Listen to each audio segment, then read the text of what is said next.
Ladies and gents, boys and girls, welcome to tonight's presentation on stress, the silent killer. Now, if you're listening in live, awesome, welcome to the call. If you're listening into one of this recording as part of your 12 weeks, fantastic. I'm glad that you're here.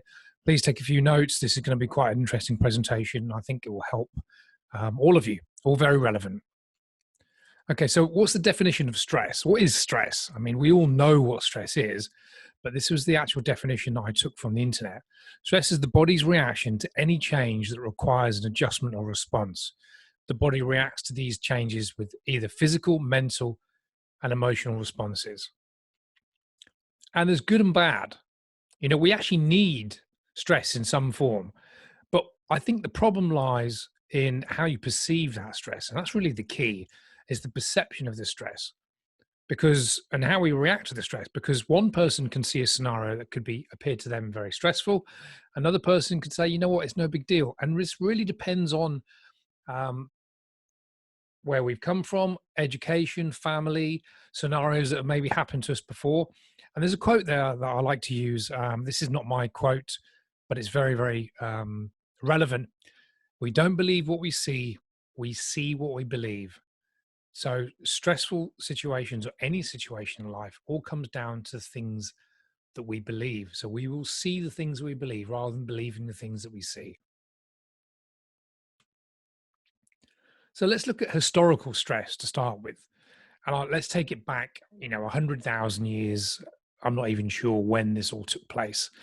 And, I guess in sort of Neanderthal times, caveman times, whatever, the stress that would be basically keeping alive. So there's a picture of our T-Rex there, or the Woolly Mammoth. Now, these guys would obviously be trying to kill someone, a human or Neanderthal, or whatever. And initially, their stress would be very, very fast acting, fight or flight. And this is how we still act and how we still base our stress on this old system, the rapid automatic system of fight or flight. Fight or flight is you get that massive adrenaline dump, cortisol, and it can either make you freeze and literally stand still, or you want to run. And probably in the T-Rex or the Woolly Mammoth scenario, I would have suggested that most of them would have ran or fight for their life. It's a massive dumping of cortisol and adrenaline into the system. And it really is a case of live or die scenario. But the thing that happened in those times, which is very, very different to now, is that once those stress levels were elevated, once the stress was over, as in you'd escaped the T-Rex or the Woolly Mammoth and you'd survived, and let's face it, not everyone would have survived, but if they did survive, the stress levels would dissipate and you would slowly go back to normal. Okay, and of course there'd be other stresses in life, but that's how historically things would have happened. But compare that to the modern day stress. We're under a severely high toxic load, okay? And stress can come in from so many different forms. We all know this: work, family, finances, obvious stressors, just life. Food, alcohol, drugs. Now, of course, alcohol, drugs, we know about that. But food, let's talk about food. People don't think that food can be stressful on the body. Well, if we look at the food sources, even whether it's vegetables, fruits, animals, most of these, nearly all of these, have been treated with some type of chemical, pesticide. The food, especially meat, is literally laden with hormones to boost growth and improve taste, all these different things. So we're under a massive toxic load from everything. The obvious: tobacco, of course, pollution, cleaning chemicals at home, and self-care products. So there's literally every single area of our life, every moment of our life, in one way or another, we're under attack from these chemicals 24/7 from birth. And this is stuff that wouldn't have existed literally even maybe 1,000 years ago, never mind 100,000 years ago.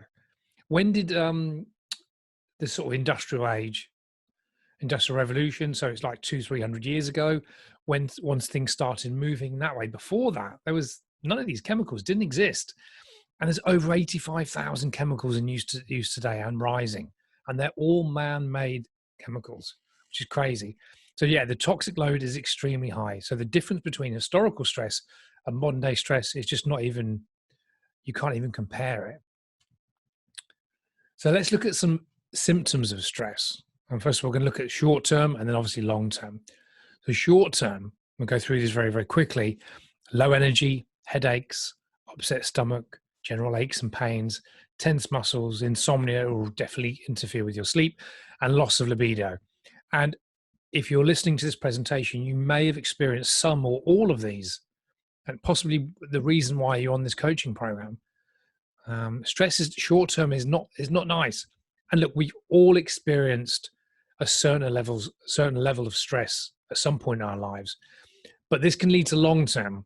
And the problem is that these stresses, even if they're apparent on a small level, when they're chronic, when they take over, they take time, years and years and years to manifest. The long term effects are just not fun at all. Can lead to arthritis, diabetes, cancer, stroke, heart disease. They're some of the main killers, the main degenerative diseases that we're all dying from as human beings.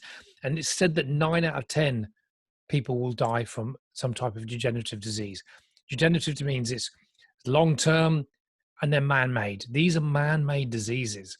So even though that we're supposedly getting healthier, or we know more about health rather, we're actually still dying from these degenerative diseases. 100 years ago, none of these diseases existed. Short-term stress is not fun. Long-term stress will lead to an early death. So acute or chronic stress is just not fun at all. So let's look at some ways to combat stress. Now, I know some of these may seem fairly obvious to some of you, but not everyone's doing them. You know, most of the things that are helping you achieve success in any aspect of life, they're very easy to do, but they're also very easy not to do. So let's go through some of these. So first of all, number one, sleep 6 to 8 hours a night. And the best way to do this is to go to bed at the same time, wake up at the same time every day. It's not always easy. You know, this is probably easier to do in the week, Monday to Friday. Weekends, you know, going to bed at 10 p.m. might not be the easiest thing to do in terms of your social life, and probably getting up at 5:30 or 6 or even 7 at the times that you get up for work, it's not going to be easy. But if you want to get the best sleep, that's what the body likes. It prefers that, definitive schedule. It really enjoys that. Reduce or eliminate alcohol altogether. Now, I'm not a big fan of eliminating anything from the diet. I do believe there's a time and place to enjoy a nice drink. I'm a fan of that. But the devil's in the dose. If you're taking in 50 units a week, that absolutely should be reducing that by at least half.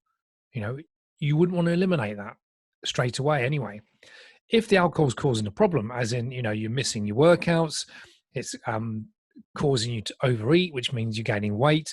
And, alcohol is a very, very toxic substance. So again, the devil is in the dose. Some of you may need to eliminate it from a health perspective, but a reduction is definitely going to make a big difference when it comes to eliminating stress. It's one of the most toxic substances known to man, and it's ridiculous that it's our most consumed legal drug.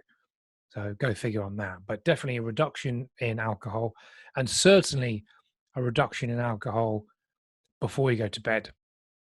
The problem with alcohol is it makes you think that you've had a good night's sleep, but it's more a case of falling asleep under sedation as opposed to falling asleep naturally and achieving a deep level of sleep, which is where all the good things happen. The restorative sleep, the real deep sleep where all the recovery, repair takes place. The problem is when you're sedated from alcohol, you never actually reach that deep sleep. So you're asleep 5, 6, 7 hours maybe, but you also wake up in the night more frequently. You toss and turn, and you actually can wake up feeling like you've never even slept at all. Certainly if you go to bed with a serious, if you're really drunk. So that's alcohol. One of the best ways to combat stress is to exercise 3 to 5 times a week. Now, the thing is, again, the devil is in the dose. If you're in the gym 5 times a week, smashing it out 100%, now that might produce better results in terms of athletic performance. You may burn more body fat, may build more muscle, but it's actually very, very stressful on the body. The actual idea of doing exercise is actually very stressful on the body short term, but long term will actually reduce stress. So it's a case of 3 to 5 sessions a week, a mixture of weight training, cardio, or anything that you enjoy, moderate to intense, but not intense 100% balls to the wall. That will actually be very stressful for the body. Again, the devil is in the dose. Talk about all this all the time. If you're on this course, you'll know a diet high in essential proteins, one of my most favorite things, because not only builds muscle, it keeps you dopamine, adrenaline, all these neurotransmitters switched on. And it's just very, very good to combat stress. Good fats and a reduction in simple sugars and carbs. Notice I say a reduction, not elimination. I do believe there is a place, a time and a place for having a little bit of what we enjoy. And if that includes having some bread, some pasta, some rice, things that are deemed typically the foods that you want to avoid on a normal diet, I don't believe that's the way forward. But if you're eating pure sugar, donuts, chocolate, candy, whatever, it's probably, and you're stressed, it's probably wise to reduce them, because the sugar will actually stress your body. Okay, again, the devil is in the dose. And the last point, eat your greens. So as many green vegetables as you can get your hands on. You can't eat too many green vegetables. You'll get bored of eating vegetables before you can eat too many. And you want to try and, a good portion of vegetables at least 2 or 3 times a day. I say every meal, but it's probably not going to be something you're going to do at breakfast, but maybe at lunch, and certainly for dinner, you should be having lots of green vegetables, or supplement with the super greens drink, and use a daily multivitamin and mineral. Now, there is vitamins and minerals, and there's vitamins and minerals. The ones that I suggest that most of my clients use, it's like comparing a Ferrari to a Mini. The Mini is the one that you buy in the supermarket, the one a day, and you get, 180 in a box or a tub, and it costs $6.99. Good quality vitamin mineral supplement is worth its weight in gold. And if you're interested in that, just drop me an email and I can show you the ones that I recommend for my clients. Okay. More reasons, more ways to combat stress. Reduce caffeine at least 6 hours before bedtime. So why 6 hours before bedtime? Well, caffeine has got what we call a half-life of 6 hours. So 6 hours after the last time you drink coffee, half of the caffeine in that coffee will actually be present in the bloodstream. Now, that's not a problem for a lot of people, but if you're sensitive to caffeine and you're having bad sleep, definitely would recommend that you don't have any coffee later than, say, maybe 2, 3, or 4 at the very, very latest. 4 p.m.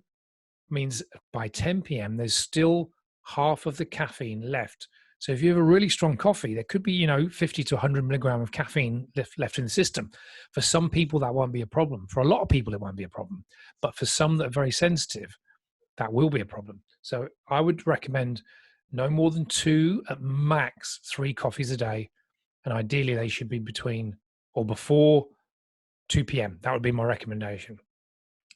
Supplement fish oil, one of the best supplements you can use. It's actually easier to say what fish oil doesn't do. Off the top of my head, it's fantastic for digestion. It's great for the joints. It's good for the heart. It's good for the brain. It's good for the eyesight. There's so many functions and benefits of taking good quality fish oil. Now, again, quality is always best here. You can buy pure cod liver oil, the stuff that your gran used to take back in the day. They had it right, but any fish oil is better. But cod liver oil is probably like a 2 out of 10. Good quality fish oil from a reputable supplier is a 9 out of 10. So always go for the best brand, and it usually means spending a little bit more money. If you're getting a tub of cod liver oil for a few quid, it's probably going to be not so great. The problem with fish oil as well, it goes rancid very, very quickly. So unless it's not kept in the fridge in a dark bottle, if you see it in a light bottle and it's in the windowsill of a shop, it's likely to be rancid, which means you won't necessarily taste that because the capsule will dissolve in your stomach, but the quality of the oil is very bad. So there's probably actually more downsides to taking rancid fish oil than there is the upside. So always go for a quality brand. Magnesium is fantastic for switching off the nervous system. And one of the best ways to do that is from Epsom bath salts. You can buy a big bag of Epsom bath salts on Amazon for £5 or £6, and you just tip a load straight into a hot bath, have a good 15-20 minute soak. And if you are ever stressed and want to feel relaxed before you go to bed, do that a couple hours before you go to bed in the evening, and come out of that bath and you feel so relaxed. The muscles, it's a brilliant way to switch the muscles off and calm the nervous system down. Same with supplementing magnesium, but one of the best ways to get it straight into the body is through the hot water in the bath. So go onto Amazon, buy a bag of magnesium Epsom bath salts. It's a great little technique. Yoga, Tai Chi, meditation, all been proven to combat stress, mind, body, and spirit. So check those ones out. And this is one that I've been using. Again, please check the legalities of where you are. At the moment, I think pure cannabis oil is legal in many states, or several states in America. Definitely Colorado, California, that I know of off the top of my head. I'm not 100% sure that it is legal in the UK. I'm not taking this to get high. That's not what I'm doing this for. I'm taking a very, very tiny medicinal amount to get the benefits from THC, which is the active ingredient of cannabis. You've got the CBD oils as well, but the THC, pure cannabis oil, is a fantastic way. We're not talking about rolling a big spliff and sitting back there and listening to Bob Marley. We're talking about taking a grain size, a rice grain size of cannabis oil, and it can really help the body to relax. And there's a lot of studies showing that cannabis and pure cannabis oil can help with fibromyalgia, long-term pain, people that suffer from cancer. It's actually can help alleviate pain. Do your own research. I'm not saying go and buy this and do this. I'm just saying this is one way that could help with combating stress. So there's 10 ways to combat stress. But if I had to choose 3, these would be my top 3. A lot of people say, well, Gav, there's 10 reasons or 10 things that I can do to alleviate stress, but where do I start? This is where I would start. If you nail these 3, then I would look at the other ones. So number 1, make sleep a priority. I actually believe sleep, it's the thing that we need more than anything else. And it's free. It doesn't cost us anything. But most of us, especially in the Western world, we push it. We stay up later. I think we're the only animal or mammals on the planet that will actually stay up later than we actually want to.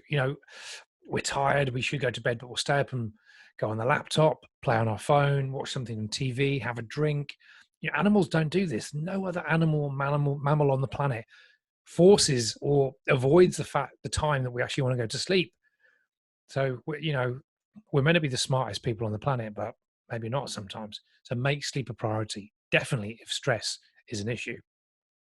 Talked about alcohol. If you're really, really stressed, I recommend you avoid alcohol altogether. You think that it's making you stress-free or helping alleviate your stress. It's just not. It's an antidepressant. It will not make you any less stressed. And if you wake up with a hangover in the morning, you're putting your body under more stress, your adrenal glands, cortisol, all these different things. So alcohol is a definite no-no if you're stressed. And again, that diet high in essential protein, good fats, and a reduction, not an elimination, a reduction of simple sugars and carbs. Okay, just a little bit on cortisol and why this is important. Cortisol is actually a very, very important hormone, and it is typically associated with stress. And it's released when we're stressed. Our cortisol levels do go up, and it can affect sleep and blood sugar. So if you're stressed, you will crave more food, crave sugar, crave carbs, crave fatty foods, and it will affect your sleep. So if you're stressed, cortisol levels will tend to be high, which tend to keep us awake. Now, funnily enough, cortisol is actually the hormone that is responsible for waking us up in the morning. So when the sun starts to rise, this is fine in the summer, the sun comes through the window, and our eye sensors pick that up and will slowly start to bring us round. But what will happen? The body actually releases the most amount of cortisol at 6 a.m. And it's the cortisol that actually brings us round from that deep sleep. So it's a very important hormone. So it's not the bad guy everyone thinks. Now, it is a stress hormone, but without it, we would die. We actually need cortisol in our lives. But there's a lot of sort of bad press around cortisol that when you're stressed, it makes you gain weight. And that's just bullshit. You can only gain weight in a calorie surplus. I want to reiterate that now. You can only gain body fat if you're consuming more calories than you burn. That's what we call a calorie surplus. So a high amount of cortisol in the blood, if you're stressed, may make you eat more food. And if that eating more food takes you into calorie surplus, then you will gain body fat. But it wasn't the cortisol that made you do that. Just because you release cortisol doesn't mean you're going to gain weight. Okay, so it's not the hormone itself. You may lose weight, and here's why. You may undereat. Let's use a classic example. I've mentioned there, POWs, prisoner of war. Let's take it back 70, 80 years to the Second World War. All those Jewish prisoners from the Nazis working 12 hours a day, no sleep, cramped conditions, in fear of their life, mother, brother, sister, children being killed the day before, shot. Probably the most stressful scenario that a human being could ever be in. Yet not one of them put weight on. Okay, hormones, cortisol, adrenaline would have been pulsing through their body all day long. Horrible, horrible situation that we're all aware of. Not one of them gained weight. Why not? Because they weren't fed. If you starve someone, it doesn't matter how stressed they are, they're not going to gain weight. And I use the example all the time when it comes to people saying that the hormones are making you fat. They're not. Hormones are responsible for how you may act. They may dictate your actions that you take, but your actions will then determine whether you gain weight or lose weight. So being stressed may make you fat because you overate, but nothing to do with the hormone cortisol. Being stressed may make you undereat, which means you will lose weight, but again, nothing to do with the actual hormone. Okay, I hope that makes sense to everyone. And we've come to the end of the presentation, and I end this slide with a woman in lotus position doing a nice chant of Om. So if you're listening to this live, thank you for turning up to the presentation. If you're in the middle of your 12 weeks, I want to wish you good luck. Hope this has made sense, and hopefully you've been able to take something from this presentation and can utilize and use some of these techniques into your own life. Thanks, and I will speak to you all soon. Take care.